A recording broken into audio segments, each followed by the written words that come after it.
Olá, como estamos? Mais uma análise. Dessa vez eu vou fazer inspirado num material que eu recebi em casa, um folheto, na verdade, dois folhetos que eu recebi de uma organização aqui de Barcelona, é, a RELS, a RELS, se fala aqui em catalão, ou seja, uma organização que lida com moradores de rua. E num único material, deixa eu ver se chega aqui mais ou menos, no único material que chegou, vieram esses dois materiais e é sobre eles que eu quero discutir com você hoje. Eu vou depois abrir e mostrar em detalhes, mas por enquanto vamos deixar ele.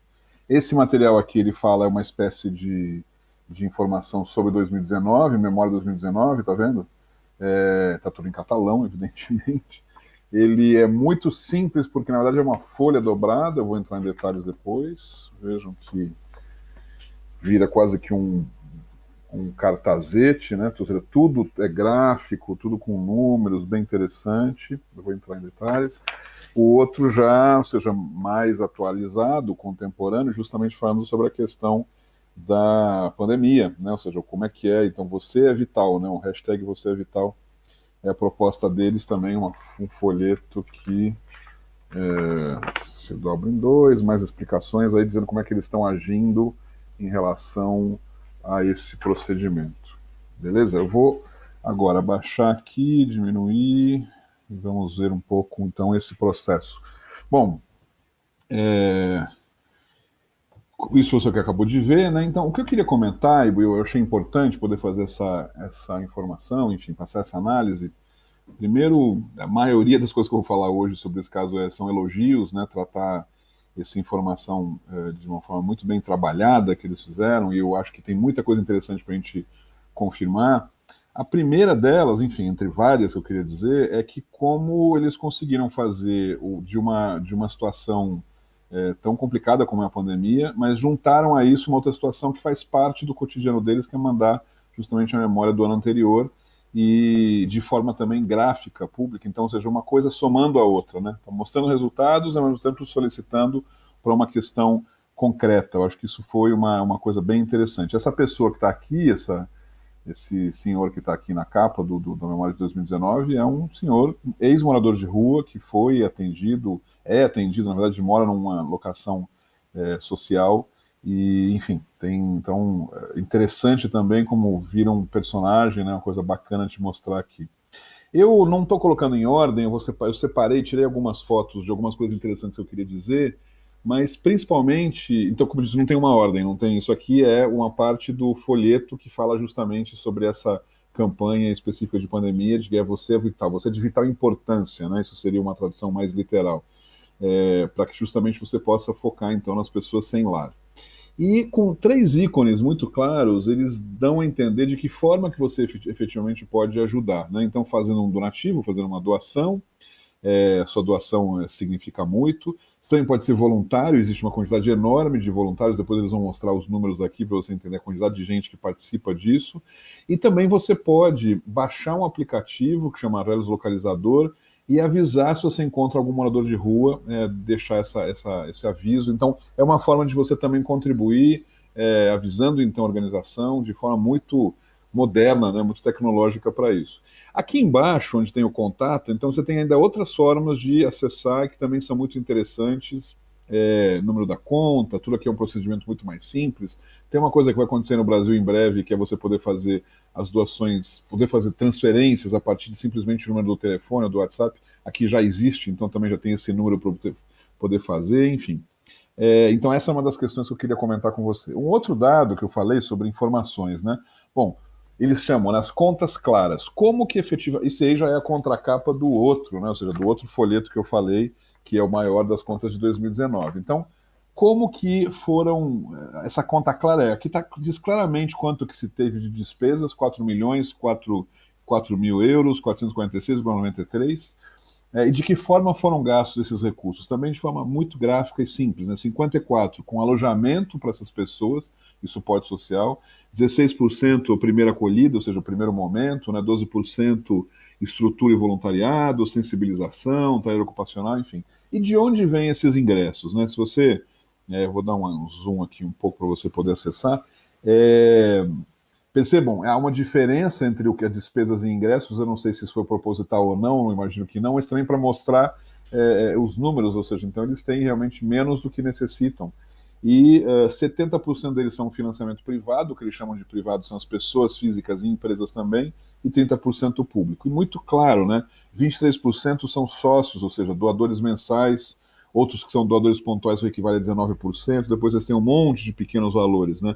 A Prefeitura de Barcelona paga 16%, os 14% é do Estado da Catalunha, que seria o equivalente ao Estado que é a Generalitat, enfim, e 2% fundações, 6% empresas, 12% outros ingressos, enfim.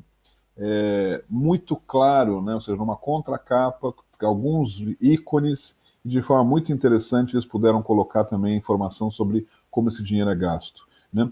Aqui, abrindo esse folheto sobre a pandemia, o que eu achei interessante também é que ele não fugiu ao que considera como prioritário, que é nenhuma pessoa tem que estar na rua, isso é uma importância governamental. Então, a fala desse Ferran, que é o diretor da fundação, ele diz: exigir às administrações que priorizem o trabalho relacionado aos moradores de rua. Então não estão fugindo a isso, tem um texto sobre isso, mas ao mesmo tempo, como que se pretende, como que eles trabalham, de que forma eles pretendem trabalhar.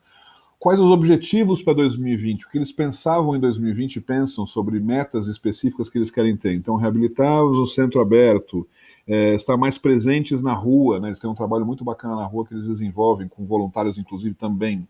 Criar mais alojamentos, mais lugares para alojar. Então, tem clareza também de esse dinheiro que vem, de que forma vai ser utilizado e de que forma, isso também com um resumo muito claro, sem enrolação, sem embromation, sem nada, direto ao ponto, o que é importante.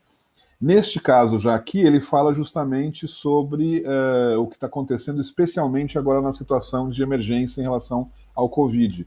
E diz claramente, são 1.239 pessoas que seguem morando nas ruas, segundo a recontagem que eles fizeram em março, antes do estado de alarma. Não, durante o estado de alarma, né, o que eles chamam de alarma, que é o pessoal que estava em confinamento.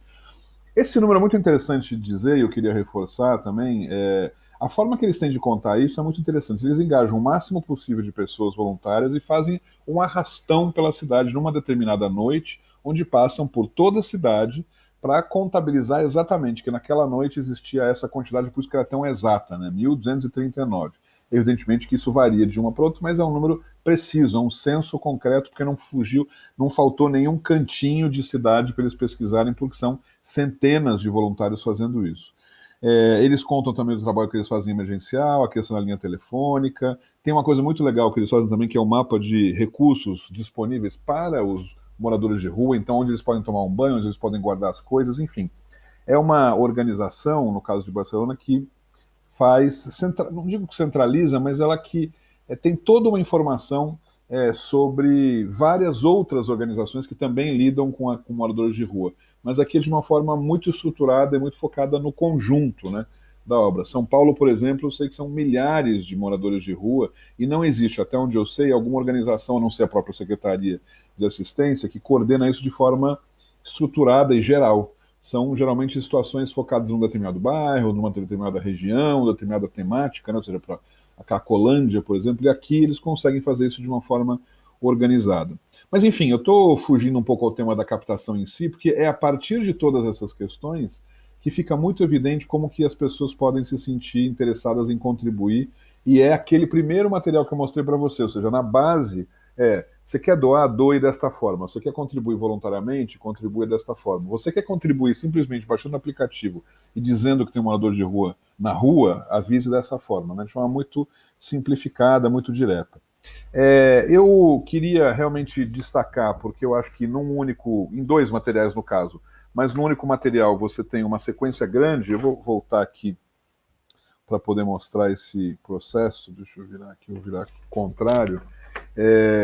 Que interessante, né? Que como eu digo, que vira um folhetão, né? Vira um cartazete, um infográfico, né? Então eles também conseguem justamente mostrar quantas pessoas foram atendidas, 10% mais que o ano passado, né? Ou seja, então também é um dado preciso que eles têm aqui. Mais para baixo, quantas pessoas são atendidas, né? Ou seja, comparativamente no estado, enfim, na cidade, né? 1.530 foram, peraí, deixa eu achar o ângulo aqui, visitadas na rua, né? Enfim, Tudo isso de forma muito gráfica, com muita clareza, né? Ou seja, explicações, muito fácil de entender que realmente ou você se interessa por isso ou não. Né? Não tem como você ficar isento a essa questão. Ou você vai doar, contribuir de alguma forma, ou de fato isso não acontece. É uma peça, como eu disse, gosto pela sua leveza, apesar de ser um assunto tão complicado como é o morador de rua, e gosto pela leveza como eles conseguem transformar um monte de texto em pouca informação, alguns gráficos, muitos números, e isso, para quem tem um processo de decidir por alguma coisa, está indo direto ao ponto. Essa era a mensagem, essa era a sugestão que eu queria dar para você hoje. A gente segue com mais análises de peças de comunicação, de captação brasileiras, no caso, desta foi um caso à parte, mas que espero que possa estar contribuindo com as formas de você fazer isso melhor cada vez mais. Grande abraço, tchau, tchau.